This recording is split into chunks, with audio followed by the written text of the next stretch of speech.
Good morning, everyone. Here we are today for another session of how to deal with difficult conversations. And today, our topic goes for when an employee disagrees with a decision, how can I have a productive conversation without undermining my authority? So here is we are putting ourselves in the position of the leader, and we have to deal with the situation when you have made a decision and you have your employees or your team, they don't not really agree with your decision. So what can you do about it? Well, first and foremost, my suggestion would be approach the conversation with an open mind. Why? Because the tendency we have is when someone disagrees with us, we put ourselves immediately in this defensive mode, the reactive mode. Remember, it's as if we are in danger. But we have to come back to the present, see ourselves in the present situation, and focus and understand that differing of opinions are natural and can lead to valuable insights. In my training as an architect, we had this saying, which was every obstacle, conflict, is an opportunity to bring creative solutions. So this is something that I want you to have in mind, that every time there is a conflict, there's a difficult conversation, a difficult situation that you have to face. Remember that this is an opportunity to grow. It's not that easy, no, but take it as an opportunity. So when you approach the conversation with an open mind, understanding what an open mind, that you will understand that people have different opinions than yours, you are ready to listen. You're putting yourself in a position to listen. So acknowledge their viewpoint is the first thing. Acknowledge people that I'm listening to you, what you said. Let's have a conversation and show that you value their input, even if you don't ultimately agree with what they are proposing. So the next step, and we fall back to the same, listen actively and empathetically. Meaning, in every situation, if you don't put yourself in the listening mode, nothing will happen. Because the tendency, and I will repeat this, is that we put ourselves in a reactive mode when there's a conflict, when there's challenges, and we are not listening to understand. We are listening to respond. We are listening to find clues that will confirm our own viewpoint, not really what the other person is saying. So give the other person, in the case if it's your employee, give the employee your undivided attention. Be present. Allow the person to express their thoughts fully. Ask questions, because this is also would help you to listen actively, to be present, because when people are telling us something, our brain is processing this information, but not necessarily means that we are understanding fully what the other person is saying. In most cases, especially in heated conversations, we are assuming certain things that will confirm our viewpoint. So once you decide to listen actively and empathetically, give the attention to the person, ask questions. This will show that you care about their perspective and that you are willing to engage in a meaningful dialogue. It's important to acknowledge the other person, because that shows that you respect the other person's view. And as a leader, you it's your job to build a safe space where dialogue can happen. The third thing is seek common ground. The first, one of the big challenges here when we have difficult conversations, conflict, is to understand what are the points where we are agreeing, and from there try to build upon those points of agreement, because it's easier than trying to build from points of disagreement, right?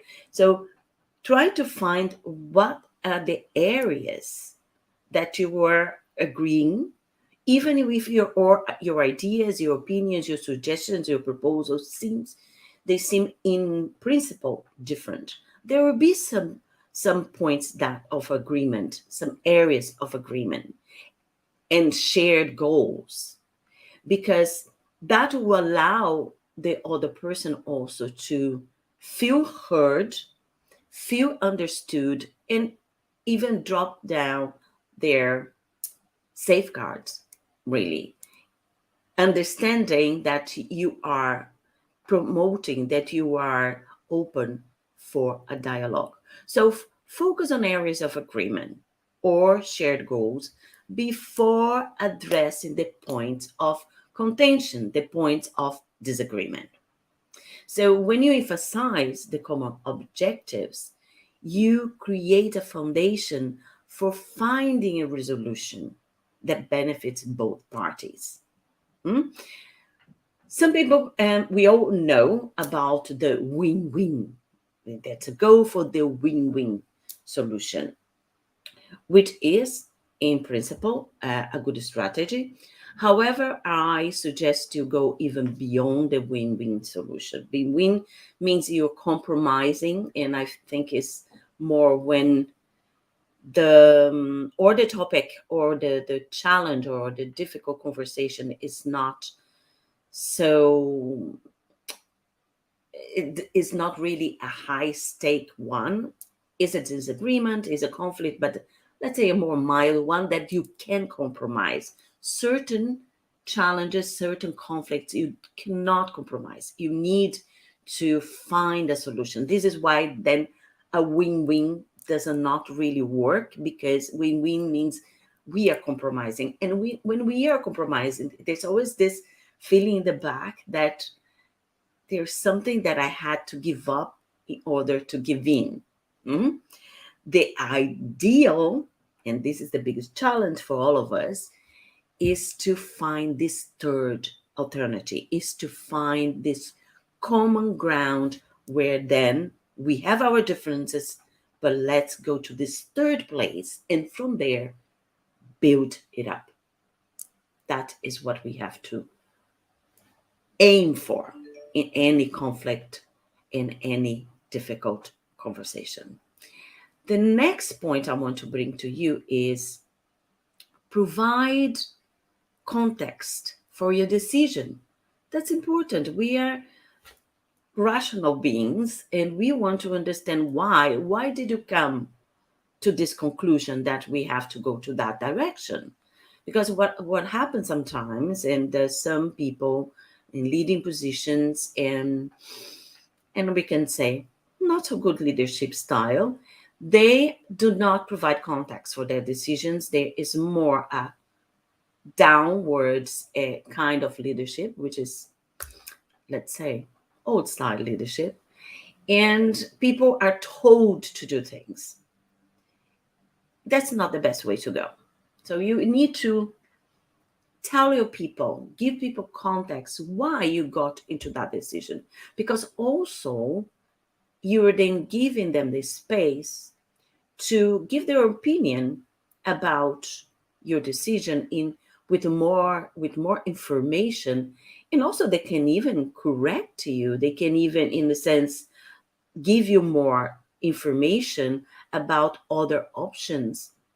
We are never all the time right in our decision. So, but when you provide context for a decision and you explain the reasoning between the choice you've made, And you build transparency.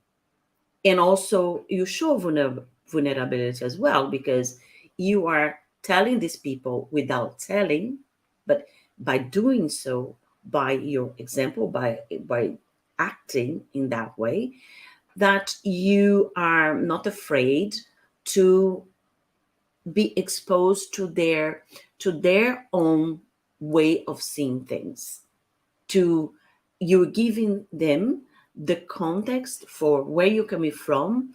And by the same time, when you say that with this transparency, you're also telling them that you're open for listen to their own perception from where they are coming from where they are seeing your um, your decision, your suggestions, your what you want to implement, for example. So transparency can help employees to understand the bigger picture and the factors that influenced your decision making process. So you make them aware of the big picture, and then they might even understand, then accept your way and just step back, because now they know all the reasons around your decision. So the next point to have in mind is, as a leader, encourage your employee to propose alternatives. Even in principle, you are very convinced and certain about your decision, about the direction you want to go. But if you came to this conversation where they challenged your decision, listen to all possibilities. Listen to them. Give the space for the dialogue. Invite them to share their ideas for potential solutions or adjustments. You might be surprised that your decision can be upgraded. This demonstrates that you value their input and are open to considering other options. And lastly, which is very important, is to maintain professionalism and respect throughout the conversation. And with that, you might say, of course, I'm professional. Tulia, what are you talking about? I know you're professional, you care about what you do. And however, when we are in distressing situations, we might use communicate verbally in ways that might not be appropriate. We might use words that, instead of being positive and constructive, are not are not only negative but might be imperative in your way of communicating. It's important that your communication gives your team, gives your listener the feeling that there is a space for dialogue. Because if you communicate through statements, then you're not giving people the space for dialogue. They know that if they reply, that will escalate. And in a position where you were the leader, they're the team, that is more challenging, because for them, for the team, or if you're in this, whoever is in the management or superior position in a discussion might shut everybody down if the communication is not doesn't have a positive tone, and a tone that invites a dialogue. And that is very important, because sometimes we do communicate in a way that does not invite a dialogue without noticing. We think we are, but we are not. And especially when the situation is a conflict, it's a difficult conversation, our emotions are running all over our body, our brain, there's a lot of clouds, there's a lot of voices in the head. It's very difficult to think straight, to calm down, and to select our wordings adequately. So keep the tone positive and constructive, even if the discussion becomes challenging, and avoid becoming defensive, and focus on finding a way forward together. Don't shy away from acknowledging your concerns, and validate and your concerns and their concerns away, and validate their feelings and thoughts, even if you cannot fully accommodate their requests. When you show empathy, this helps to diffuse potential hostility. People need to be seen, heard, and understood. This is another mantra that I repeat over and over. Everybody needs to be seen, heard, and understood. Then, if depending on the situation, depending on the type of the challenge, depending on the type of the conflict, maybe compromise is an option. I don't know. You have to identify the areas where you can meet halfway to reach a solution that addresses both their concerns and your decision. Because one important thing here, I will leave you with this message here. As a leader, remember that your role is not just about making decisions, but also about building relationships and fostering a collaborative environment. That is your big role as a leader, to be able to build this space that is transparent, that is safe, that are safe for dialogues, where people can feel that they can express themselves without being criticized of the or even without jeopardizing their position, their role. And that is when you can really call yourself a leader. When you are able to develop that space with your team. And the next point is, if in case the disagreement persists and you don't find a light at the end of the tunnel, consider involving a neutral third party. It can be the HR or can be a mediator that can provide a fresh perspective.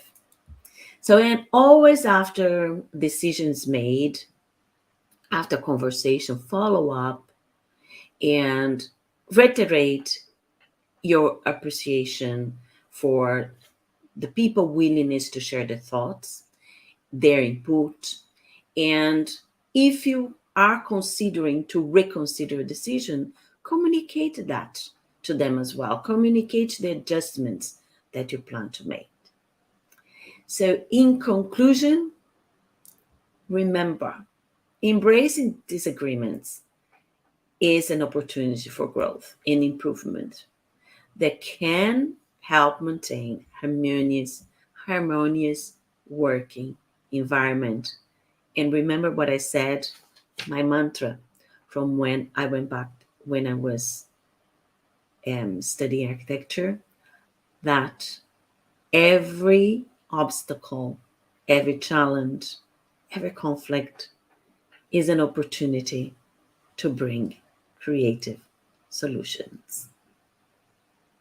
Good day to you, and we continue tomorrow.